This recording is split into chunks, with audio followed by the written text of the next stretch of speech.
But we start tonight with the fight to crack down on drugs in our area. The Iredell County Sheriff's Office saying deputies arrested a suspect this week for drug trafficking, finding a brick of fentanyl weighing nearly 1.5 pounds. The sheriff says that is enough of that lethal drug to kill 250,000 people.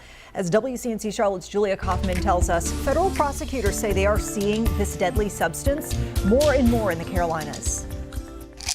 Fentanyl, a synthetic opioid often disguised as pills or cut with illegal drugs like heroin or methamphetamine. It's so potent that people are dying from it. And so the addiction is severe. The overdose impact is huge. Assistant U.S. Attorney for the District of South Carolina, Elliot Daniels, says his office is seeing more criminal cases involving the lethal drug. And we're hearing even, through witnesses at trial who say they're shifting away from the traditional drugs that we've seen for so long in our communities towards fentanyl. Just this week, Iredell County deputies seized 1.4 pounds of fentanyl from a suspect. The sheriff says that's enough to kill 250,000 people. That's more than the population of Iredell and Alexander counties combined. In August, the U.S. Attorney's Office announced a South Carolina man was sentenced to 13 years for trafficking a kilogram of fentanyl. That's more than 2 pounds, and by the sheriff's same math, that's enough to theoretically kill half the population of Mecklenburg County. We're certainly seeing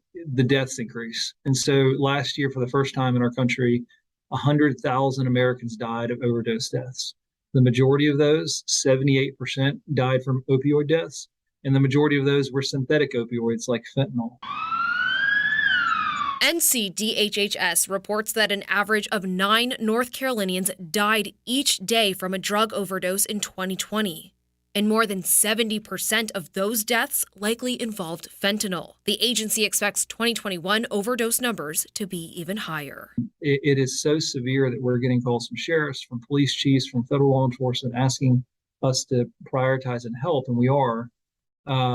But it's unfortunately it's everywhere. Daniels says the entire community is needed to crack down on this lethal substance. Local efforts include Narcan distribution programs and county-run addiction centers. Julia Kaufman, WCNC Charlotte.